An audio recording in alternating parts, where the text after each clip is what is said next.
লো কোয়ালিটির ছবি দিয়ে এবার সমালোচনায় শাকিব খানের রকস্টার সিনেমার পরিচালক আজমান রুশো। এটা কি ইচ্ছাকৃত ভুল নাকি প্রমোশনের কৌশল?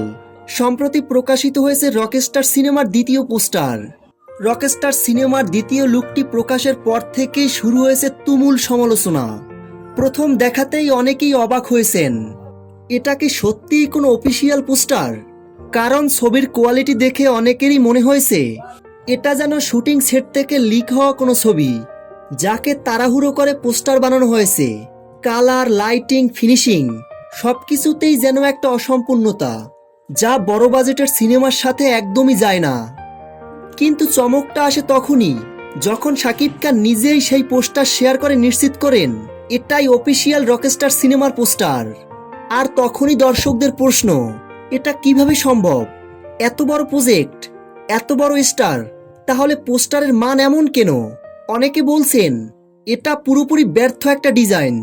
আবার কেউ কেউ সন্দেহ করছেন এটা কি ইচ্ছাকৃত ভুল নাকি প্রমোশনের কৌশল। তো ভিউয়ার্স, রকস্টার সিনেমার দ্বিতীয় পোস্টারটি নিয়ে আপনাদের কি মতামত? ভিডিওর নিচে কমেন্ট করে জানিয়ে দিন আপনাদের মূল্যবান মতামত। রকস্টার সিনেমার সকল আপডেট ভিডিও সবার আগে পেতে ভিডিওটিতে একটা লাইক দিয়ে পরবর্তী ভিডিও পেতে আমাদের পাশে থাকুন। ধন্যবাদ।